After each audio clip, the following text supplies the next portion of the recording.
కొన్నిసార్లు తాకట్టు కన్నా అమ్మకమే మేలు కదా. Value gold 9477894778. Welcome to view point. ఒక ఆవిడ అమెరికా నుంచి వచ్చి ఎమ్మెల్యే అవ్వాలని కోరుకున్నది. అది కూడా ఏంటి, నేరుగా ఎమ్మెల్యే అయిపోవాలని. ఆవిడెవడో తెలియదు అసలుకి. ఆవిడది ఏ ఊరో, ఆవిడెవరో, ఆవిడ ఏం చేస్తారో జనానికి ఏమీ తెలియదు. కానీ ఆవిడేమనుకున్నారంటే పవన్ కళ్యాణ్ ఆశయాలు, అంటే ఆయన ఆశయాలు ఏంటి, రబ్బరు చెప్పుల రాజకీయం, అలాగే జీరో బడ్జెట్ పాలిటిక్స్. ఈ రెండింటిని చూసి ఆమె ఏమనుకున్నదంటే ఆశపడింది. ఆశయాలు కాదు ఇక్కడ, ఆశపడింది అని. అలా ఆశ ఏం పడిందంటే ఎటువంటి డబ్బులు ఖర్చు పెట్టకుండా ఎమ్మెల్యే అయిపోయే అవకాశం ఒక జనసేనలోనే ఉంది. ఒక జగన్మోహన్ రెడ్డి దగ్గరికి వెళ్తే కనీసం డోర్ దాకా కూడా వెళ్ళలేము. కాబట్టి మనము జనసేన పార్టీలు చేరి పవన్ కళ్యాణ్కున్న ఇమేజ్ని వాడేసుకొని మనం ఎమ్మెల్యే అయిపోదాం. పైగా మనం అమెరికా నుంచి వెళ్తున్నాం కదా, కాబట్టి మనం జీరో బడ్జెట్ కంటే ఎక్కువే ఉన్నాం. మన దగ్గర ₹1 కోటి, ₹2 కోట్ల ఖర్చు పెట్టగలం. రెండో అంశం, రబ్బర్ చెప్పుల రాజకీయం అన్నారు కదా, మన దగ్గరేమో మంచి శాండిల్స్ వాడుతూ ఉన్నాం. అటువంటప్పుడు మనం ఖచ్చితంగా ఆయన చెప్పిన దానికంటే అర్హతా ప్రమాణాలు మనకి ఎక్కువ ఉన్నాయి, కాబట్టి మనం అయిపోదాం ఎమ్మెల్యే అని ఆమె భావించారు. భావించి నేరుగా వచ్చేశారు. అయితే విషయం ఏంటంటే అసలు ఆవిడకి పవన్ కళ్యాణ్ పట్ల అవగాహన కూడా లేదు. ఆయన ఎవరు ఏంటి అనేది కూడా పెద్దగా అవగాహన లేదు. ఆమె హస్బెండ్ పవన్ కళ్యాణ్ అభిమానట. ఆయన వీడియోలు చూస్తూ ఉంటే ఆ వీడియోలు చూసి ఈమె కూడా ఆ వీడియోలు చూడడం ద్వారా పవన్ కళ్యాణ్ మీద మంచి అభిప్రాయం కలుగు చేసుకుని ఆమె నేరుగా వాళ్ళ హస్బెండ్ అన్నాడట, మీ ఊర్లో ఒక జెండా, నిన్ను కట్నం లేకుండా పెళ్లి చేసుకున్నాను కదా, నువ్వు నాకు ఇవ్వాల్సిన కట్నం ఏంటంటే మీ ఊర్లో ఒక మన జనసేన జెండా ఎగురవే అన్నాడు. మంచి మాట చెప్పాడు ఆయన, తప్పేం లేదు అందులో. అంటే ఊర్లో జెండా ఎగరేయడం అంటే ఏంటండి, ఒక వార్డు మెంబర్గా పోటీ చేయాలా, లేకపోతే సర్పంచ్గా పోటీ చేయాలా, ఆ రాజకీయాల్లో ఆరుతేరాలా, ఆ తర్వాత 1 by 1 స్టెప్ బై స్టెప్ ఎక్కాలి. ఆయన కరెక్టే చెప్పాడు. ఏమేమనుకున్నది, అట్టా అవసరం మనకేముందంటే, మనం అమెరికా నుంచి వెళ్ళిపోతున్నాంగా, సో అమెరికా నుంచి ఇండియాకి వెళ్తున్నాము, సో మట్టి మనుషుల మధ్య, మురికి మనుషుల మధ్య మనం విలువ పెరుగుతుంది కదా. ఆమె అన్నది ఆ ఇంటర్వ్యూలో, ఆ మాట అంది.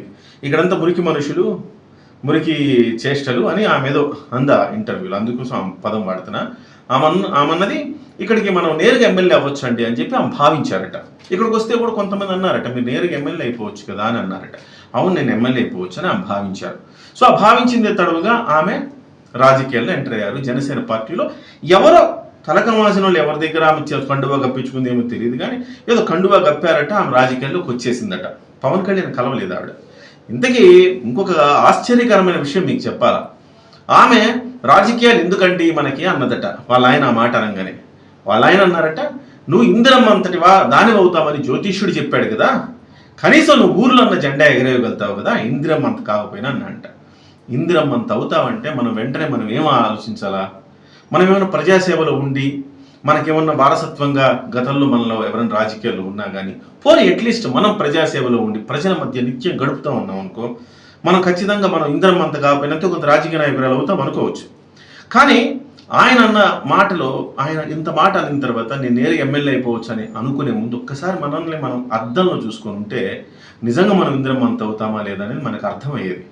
అద్దంలో ఒకసారి చూసుకుని నిజంగా నేను అంత క్యాపబిలిటీ ఉందా నాకు, అంత క్యాలిబర్ ఉందా నాకు, అంత అర్హత ఉందా నాకు, జనంలో ఎప్పుడైనా ఏమన్నా చేశానా, ఏదైనా ఒక్క సేవా కార్యక్రమం చేశానా, జనం కోసం ఒక్కసారి ఒక రోజున పాటుపడ్డానని ఆలోచించి అమెరికా నుంచి ఇండియా రావాల్సింది ఆమె. బట్ ఆమె ఆశపడింది, వచ్చింది ఇండియాకి. వచ్చి ఆమె ఎవరి సమక్షంలో చేరారో తెలియదు కానీ పవన్ కళ్యాణ్ని ఒక్కసారి చూసిందంట. అది కూడా క్షణకాలం పాటు. ఆయన అలా చూసి అవునా అని వెళ్ళిపోయారట. దానికి ఆమె, అరే పవన్ కళ్యాణ్ని రెగ్యులర్గా కలిసే వాళ్ళకి దిక్కు లేక సీట్లు రావట్లేదు, ఆయనకున్న చిన్న పార్టీ అది. సో ఆ చిన్న పార్టీలో మీరేమో ఎమ్మెల్యే యాస్పిరెంట్గా ఎక్స్పెక్ట్ చేశారు. కందులు దుర్గేష్ లాంటి వాళ్ళు జీవితం మొత్తం జనసేన పార్టీలో 10 ఏళ్ల పైబడి వాళ్ళు పనిచేస్తే ఇవాళ వాళ్ళకి సీట్ రావడం గగనమైంది. డబ్బు లేకుండా రాజకీయం చెయ్యాలి అని పవన్ కళ్యాణ్ గారు కూడా అనుకున్నారు. అలాగే తెలంగాణలో సామాన్యులుగా ఆయన టికెట్ ఇచ్చారు. బహుశా మర్చిపోయినట్టున్నారు, సామాన్యులు కూడా రాజకీయం చేసే పరిస్థితి జగన్మోహన్ రెడ్డి దగ్గర ఉందని ఆమె భావించారని ఆ ఇంటర్వ్యూలో చెప్పింది. నేను అంటున్నాను, జగన్మోహన్ రెడ్డి దగ్గర సామాన్యులు ఎవరైనా ఉన్నారా ఒక్కసారి ఆమె నోట్ చేసి ఎంతమంది సామాన్యులు చెప్పాలి. అలాగే తెలంగాణలో ఎంతమంది సామాన్యులు పోటీ చేశారో జనసేన పార్టీ వాళ్ళని అడిగితే చెప్తారు. బహుశా ఆమె జనసేన పార్టీలో ఉన్నారు కాబట్టి కదా నాకు తెలుసు. సో ఈ రకమైన దీంతో ఆమె బయటకు వచ్చారు. బయటకు వచ్చి మరి జగన్మోహన్ రెడ్డి గారు ఏ రకంగా ఆమెను ఆమెని ఏమన్నా ఆమె కాసి చూపారా ఏమో తెలియదు, కానీ ఆమె జగన్మోహన్ రెడ్డి గారి పార్టీ వైఎస్ఆర్సీపీలో చేరి పొలమంటూ సాక్షి పత్రికలో, సాక్షి టీవీలో ఇంటర్వ్యూ ఇచ్చింది. సో సాక్షి టీవీతో పాటు చాలా ఛానల్లో కూడా ఆమె ఇంటర్వ్యూ ఇచ్చే అవకాశం ఉంది. ఆమె కొంత మంచిగానే పండించిందని చెప్పాలి, ఇంటర్వ్యూని బాగా పండించిందని చెప్పాలి. ఒక్కసారి ఆమెకి ఎలాంటి ఇంటరాక్షన్ పవన్ కళ్యాణ్తో లేకుండానే ఆమె రాజకీయాల్లోకి వచ్చింది. టీడీపీ వాళ్ళు ఎవరు అడిగారట ఆమె 10 కోట్లు, ఏవో రకరకాల పొంతలు లేని అంశాలు చెప్పింది. ఒకసారి ఆమెతో మాట్లాడే ప్రయత్నం కూడా చేద్దాము. హలో, సుభాష్ని గారండి? నమస్కారం అండి.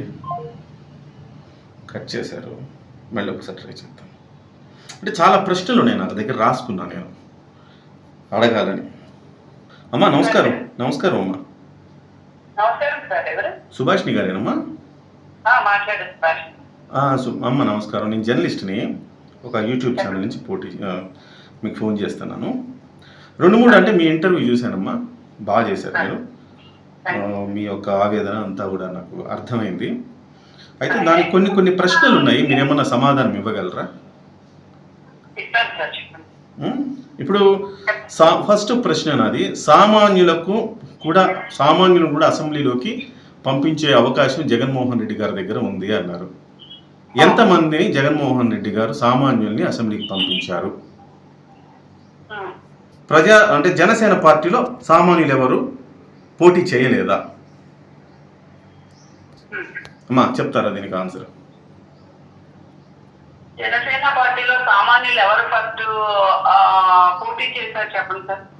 తెలంగాణలో పోటీ చేసిన వాళ్ళందరూ సామాన్యులే. తెలంగాణలో, ఆంధ్రప్రదేశ్లో పోటీ చేసిన వాళ్ళు కూడా చాలా మంది 2019లో పోటీ చేసిన వాళ్ళు సామాన్యులే. ఈవెన్ పాటం శెట్టి సూర్యచంద్ర అనే ఆ వ్యక్తి ఈ మధ్య కాలంలో కాస్త హడావిడి చేశాడు. ఆయన కూడా సామాన్యుడే కదమ్మా. ఆయనే చెప్పుకున్నాడు 2 ఎకరాల భూమి మాత్రమే ఉంది ఆయనకి. 20 కోట్ల రూపాయలు ఖర్చు పెట్టుకోవడానికి వచ్చినా కానీ కాదని నాకే ఇచ్చారు స్థానం అని చెప్పి ఆయన చెప్పారు కదా, ప్రత్యక్షంగానే చెప్పారు ఆయన. సో ఇలాంటి సామాన్యులు చాలా. పోనీ జగన్మోహన్ రెడ్డి దగ్గర ఎంతమంది సామాన్యులకి ఎవరికి సీట్ ఇచ్చారో మీరు ఏమైనా చెప్పగలరా? మీ దగ్గర డేటా ఏమన్నా ఉందా? టిప్పర్ లారీ డ్రైవర్ అని చెప్పి కామెంట్ చేశారు కదా చంద్రబాబు గారు. ఎవరండి? నాని, కొడాలి నాని గారు. టిప్పర్ లారీ అతనికి కొడాలి అని చెప్పి కామెంట్ చేశారు కదా. కొడాలి నానినా? కొడాలి నాని ఎందుకు అవుతారు సార్? అంటే ఆయన కూడా లారీ డ్రైవర్ అంటారులే, అందుకోసం అడిగాను. మీరు చాలా బాగా మాట్లాడుతున్నారు. ఏ రిపోర్టర్ అని మీరు? కాదమ్మా నేను ఒక పౌరుడు అనుకోండి, రిపోర్టర్ కాదు. ఒక నిమిషం, టీడీపీ సంబంధించిన వారా లేకపోతే జనసేన సంబంధించిన వారా మీరు? అవన్నీ నేను ఒక జర్నలిస్టు, ఇండిపెండెంట్ జర్నలిస్టు. నాకు మీరు ప్రజలకు ఆన్సర్బులే కదా మీరు దాని గురించి అడుగుతున్నా. పోనీ మీ దగ్గర దానికి ఆన్సర్ లేదనుకుంటున్నా. చేస్తున్నారు దాంతో పాటుగా సామాన్యులు కాళ్ళు ఇచ్చారు అని మీరు నా దగ్గర చెప్తున్నారు. దాని గురించి వ్యక్తి. అమ్మ మీరు అడిగిన దానికే, మీరు చెప్పిన దానికే నేను క్వశ్చన్ అడిగాను. మీ దగ్గర దానికి సమాధానం లేకపోతే పాస్ చేస్తే ఇంకో క్వశ్చన్ ఉంది, ఓకేనా? ఇంకో క్వశ్చన్ చేస్తా. సో చెప్పండి, ఎవరు సామాన్యులకు ఇచ్చారు అంటే జనసేన పార్టీలో ఇవ్వకపోతే మీరు అదే మాట అనుంటే అర్థం ఉంది. జనసేన పార్టీని అంత డబ్బులు ఉన్న వాళ్ళకి టికెట్లు ఇస్తున్నారని.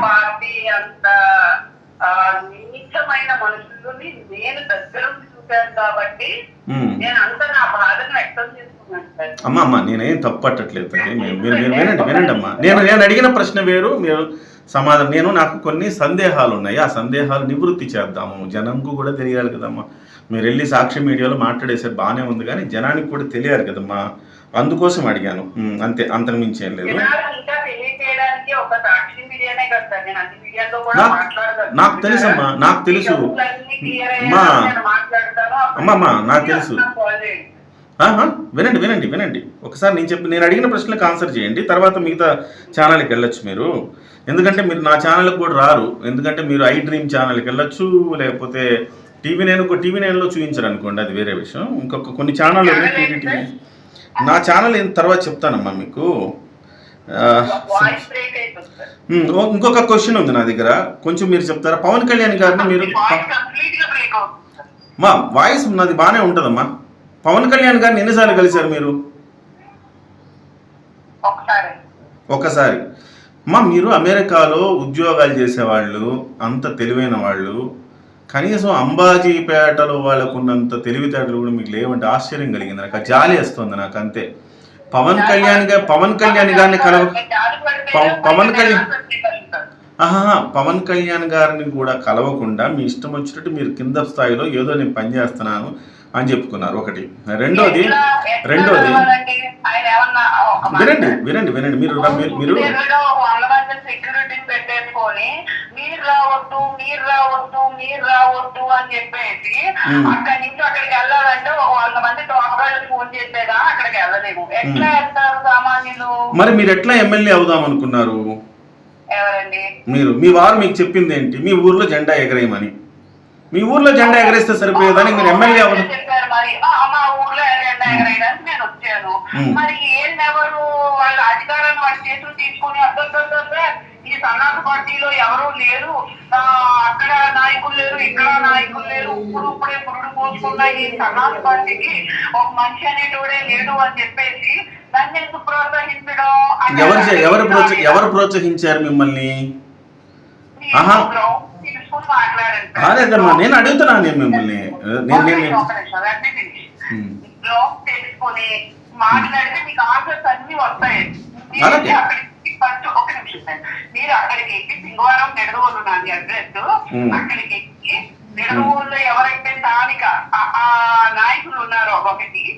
రెండోది, ఆ టైంలో అధికార రమేష్ గారు, మురళీకృష్ణ గారు ఉన్నారు. వాళ్ళ మీద కూడా వైసీపీ కోవట్లను ముద్రేస్తే ఈ దరిద్రాన్ని భరించడానికి వెళ్ళిపోయారండి. అప్పుడు వాళ్ళు పవన్ కళ్యాణ్ గారిని కలిశారు. పవన్ కళ్యాణ్ గారి చేత బీఫామ్ తీసుకున్నారు. ఇవన్నీ చేసి వాళ్ళ డబ్బు నేను అడుగుతున్న ప్రశ్న ఏంటంటే వినండి. నేను అడిగిన ప్రశ్న ఏంటంటే మీరు ఎమ్మెల్యే అయిపోదామని ఎలా అనుకునేశారు? అంటే మీరు పవన్ కళ్యాణ్ గారి ఇమేజ్ని వాడేసుకొని మనము వినండి రబ్బర్ ఇప్పుడు మీరు చెప్పండి ఆయన ఎన్ని పెళ్లి చేసుకున్నారు చెప్పండి. మీరు చెప్పండి ఆయన ఎన్ని పెళ్లి చేసుకున్నారు తల్లి ఆయన ఎన్ని పెళ్లి సరే చెప్పండి ఆయన ఎన్ని పెళ్లిళ్ళు చేసుకున్నారు? మీరు ఇందాక చెప్పండి. మీకు తెలీదా?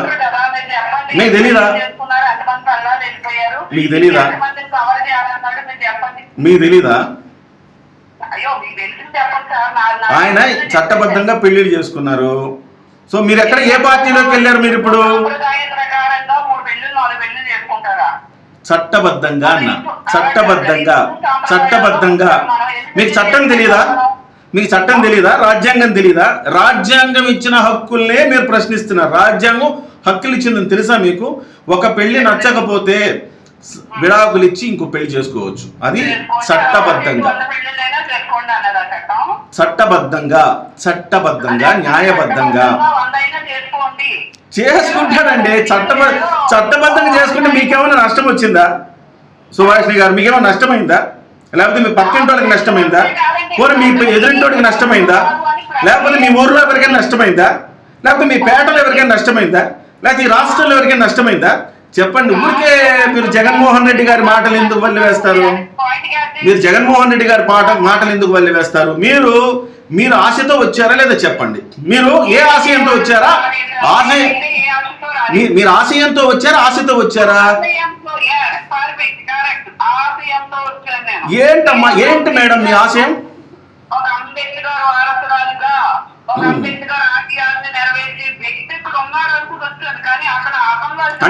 అంటే ఏంటి? మీకు రాగానే మీకు తివాచి పరిచి రండి అని చెప్పి, మీరు అమెరికా నుంచి వచ్చారు కదా రండి అని చెప్పి ఎమ్మెల్యే సీట్ ఇచ్చేసి మిమ్మల్ని గెలిపించాలా? ఇప్పుడు నేను ఒక మాట చెప్తా, వింటారా? మీకు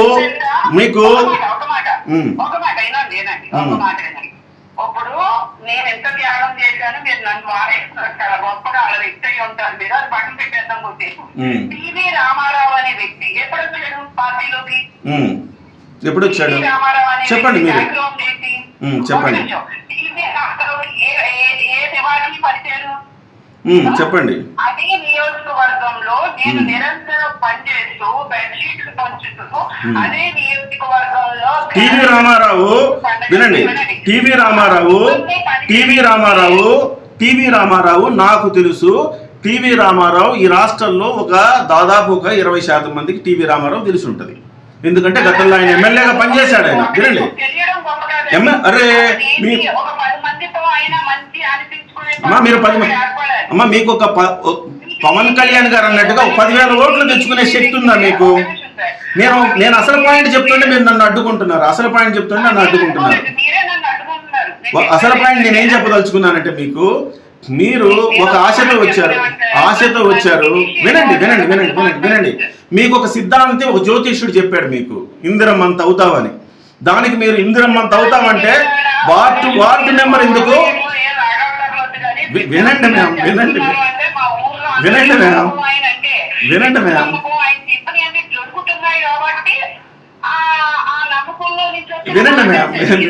మీరు వినాలి. అంటే జ్యోతిష్యుడు చెప్తే అమెరికా నుంచి మీరు పొలమంటూ జ్యోతిష్యుడు ఇందిరమ్మంత అవుతామంటే పొలమంటూ వచ్చేసారు మీరు, అంతేనా? కాబట్టి నేను అతను ఓకే, నాకు ఈ అవకాశం భగవంతుడు కల్పించినప్పుడు ఇక్కడ ఒక వ్యక్తి ఉన్నాడు. తర్వాత ముఖ్యంగా నేను ఇన్స్పైర్ అయ్యింది దేనికి? నా దళితులనే వ్యక్తులకి, నా ఆంధ్ర ప్రజలకి. అప్పటికి ఎవరున్నారు? జగన్మోహన్ రెడ్డి గారు లేరు, ఇతనున్నాడు, ఎవరు?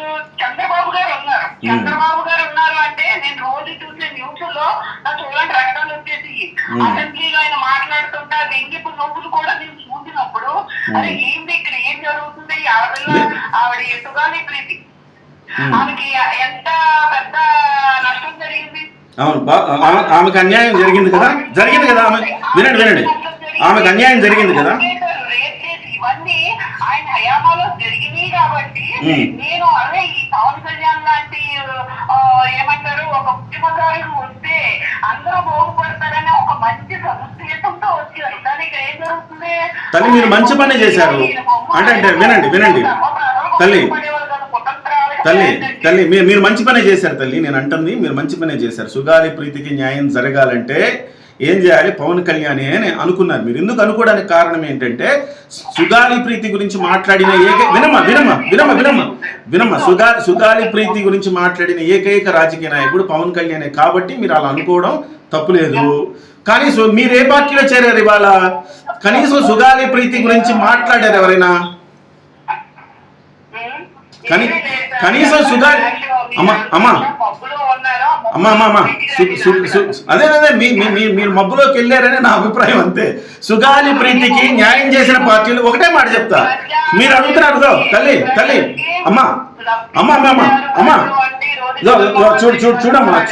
చూడమ్మా వినమ్మా. సుగాలి ప్రీతికి న్యాయం చేసిన పార్టీలోకి వెళ్ళారా? అదొక్క ప్రశ్నకు ఆన్సర్ చేయండి. మీరు ఇప్పుడు వెళ్ళిన పార్టీ సుగాలి ప్రీతికి న్యాయం చేసిందా? అరే మీకు ప్రభుత్వం 5 ఏళ్ళు ఉంది కదమ్మా. ప్రభుత్వం 5 ఏళ్ళు ఉంది కదమ్మా. మీరు రాజకీయం తెలిసే మాట్లాడుతున్నారా? నాకు తెలియదు తల్లి. ప్రభుత్వం 5 ఏళ్ళు ఉంది కదా, సుగాలి ప్రీతికి ఎందుకు న్యాయం చేయలేదు చెప్పండి? సొంత బాబాయి కూడా న్యాయం చేయలేనివాడు సుగాలి ప్రీతికి ఏం చేస్తాడు అంటారా మీరు? మీకు అధికారం ఉన్నప్పుడు శిక్షించాలి కదమ్మా. మీరు ఏ రకంగా ఏ ముఖం పెట్టుకుని మనం జగన్మోహన్ రెడ్డి పార్టీలోకి వెళ్ళాలి చెప్పండి? నేను కూడా మీకు అన్ననో తమ్ముడినో అనుకున్నాం.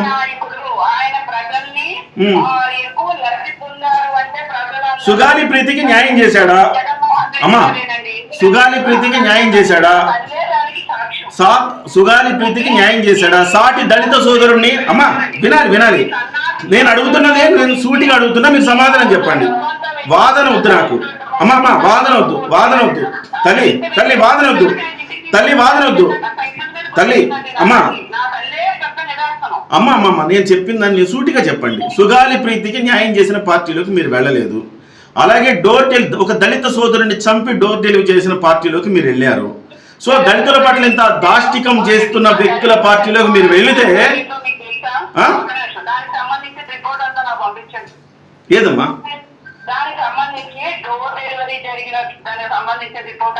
విజువల్స్ సహా ఆ రోజు వచ్చినాయి కదమ్మా తల్లి. విజువల్స్ తో సహా ఆ రోజు వచ్చినాయి కదా. కట్ చేశారు. ఆమెకి వాస్తవం ఏంటంటే సుగాలి ప్రీతికి న్యాయం చేస్తారు పవన్ కళ్యాణ్ అని అనుకున్నారు. వాస్తవమే. సుగాలి ప్రీతి గురించి ఎవరైనా మాట్లాడారు ఈ రాష్ట్రంలో? పవన్ కళ్యాణ్ గారే కదా మాట్లాడారు. మరి సుగాలి ప్రీతికి న్యాయం చేసిన పార్టీలోకి వెళ్ళాలి అంటే పవన్ కళ్యాణ్తో పాటు ఉంటే న్యాయం జరుగుతుంది. పవన్ కళ్యాణ్ గారు అధికారంలో ఉన్నారా? లేరు కదా. ఇవాళ జగన్మోహన్ రెడ్డి పార్టీలోకి ఏ మొహం పెట్టుకొని పోతారు? సో ఏ రకంగా న్యాయం చేస్తారని అనుకుంటారు? దళితుల పట్ల అరాచకంగా వ్యవహరించిన వ్యక్తికి ఇవాళ టికెట్ ఇచ్చారు. మళ్ళీ త్రిమూర్తులు, ఐ థింక్ త్రిమూర్తులకి అనుకుంటా, తోట త్రిమూర్తులకి టికెట్ ఇచ్చారు శిరోముండనం కేసులో. సో డోర్ డెలివరీ చేసిన వ్యక్తి బాహాటంగా ఎన్నికల బాధ్యతలు అప్పగించారు.